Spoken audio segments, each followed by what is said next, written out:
かった。痛い。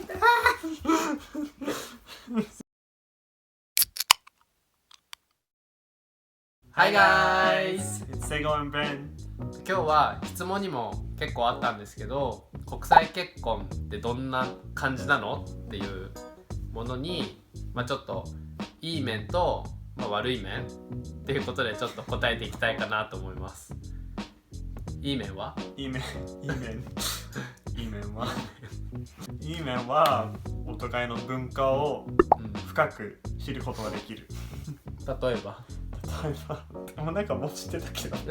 そうなんかブレンはなんかアメリカ人だけど、なんか俺と会った時はなんかもう 70% ぐらい日本人っていう感じだったから、そんな国際結婚って感じはしなかったけど、そうでもあるよね。特にほらアメリカに来てもっと分かったよね。あとなんか俺から言うと、なんか日本ではなかった、結構メジャーだけどこのハグの文化とかあとは I love you の文化だよね、一応、なんかあるたびにI love you ね、日本だとそんな言う人は言うけど、大体の人はその自分結婚してる人とかに毎日愛してるとか好きだよとか言わないんじゃないかな。でもアメリカだと俺らも言うし、あとブレンの家族、お父さんお母さんとか、あと知り合いの人たちも全員やっぱり I love you は言ってるかな。そうだね。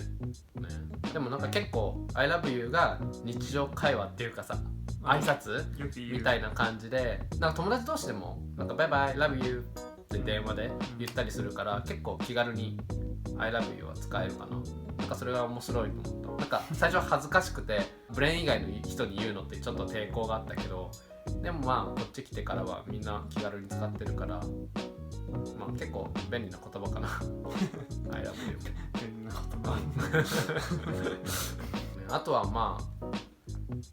俺らも喧嘩はたまにするけど、喧嘩した時はもう、その日のうちに解決、っていうか喧嘩してもう話さないで寝るとかは絶対なくて、喧嘩したら、その時にちゃんとお互い話し合って、嫌でも話し合って解決してから寝るっていうようにはしてる。でも俺もブレンとしかアメリカ人の人付き合ったことないからみんながどうか分かんないんだけど、でもなんか記事とか見ると結構そういう人が多いって、なんかその日のうちにちゃんと話し合って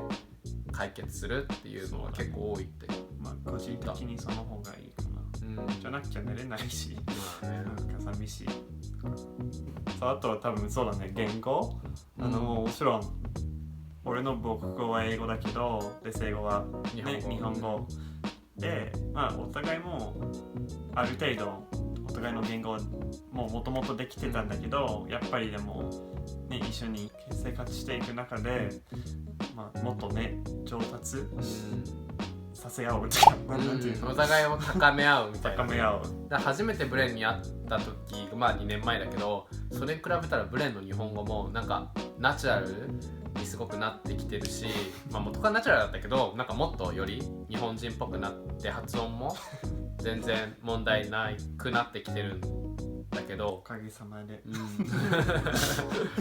じゃあネガティブなこととかある？国際結婚してなんかこれが嫌だなっていう。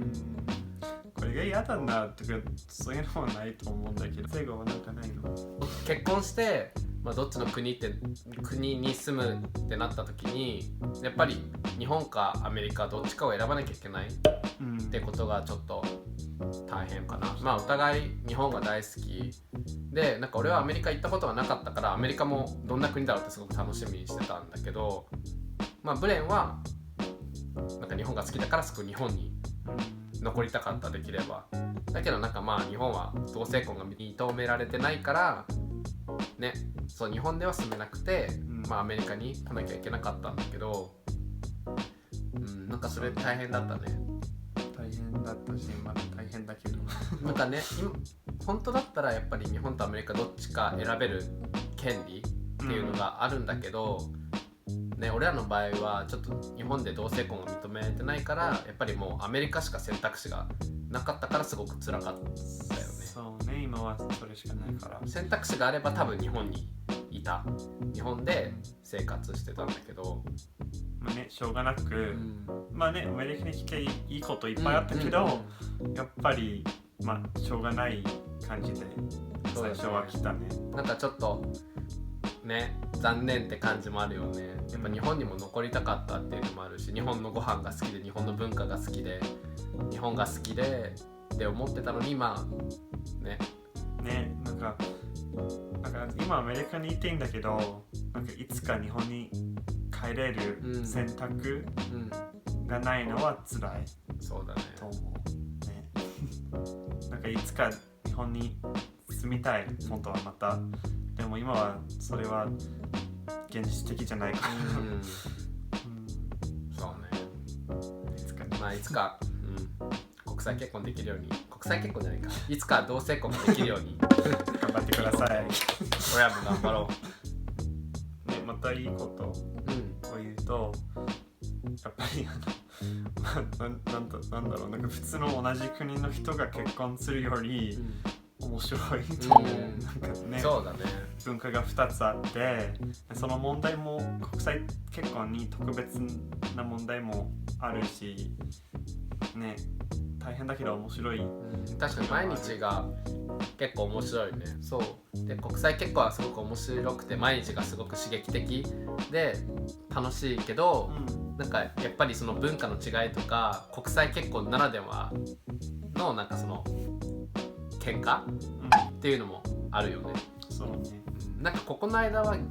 言語が伝わらなくてなんかイライラするっていうことはないんだけど、やっぱり文化かな。なんか日本でずっと20年間も育ってきたから、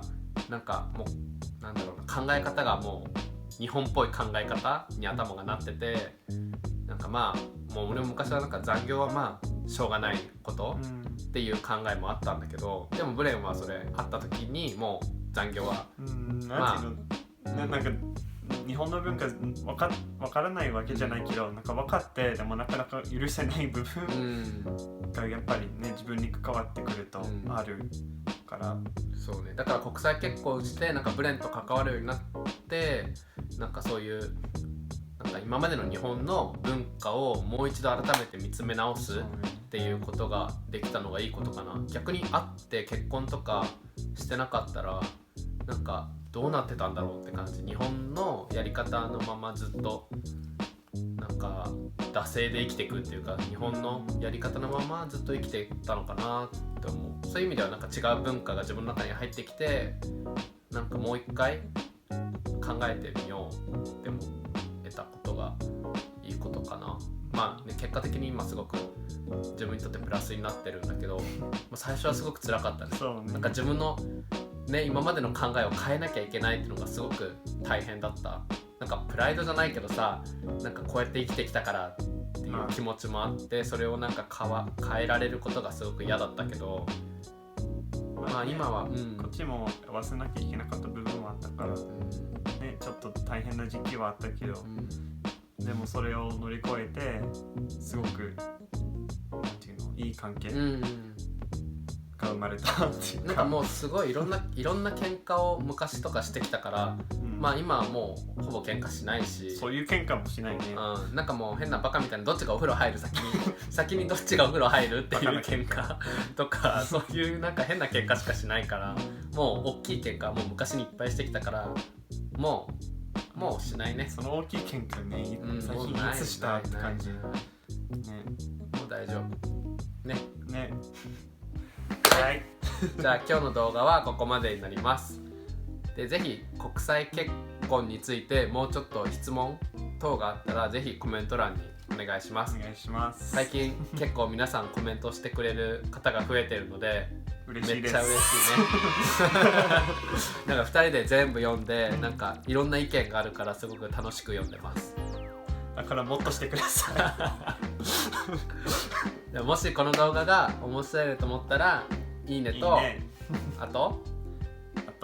登録チャンネル登録の方もお願いします。今日日本語できません。いします。あとベルアイコンもお願いします。じゃあまた次の動画でお会いしましょう。バイバイ。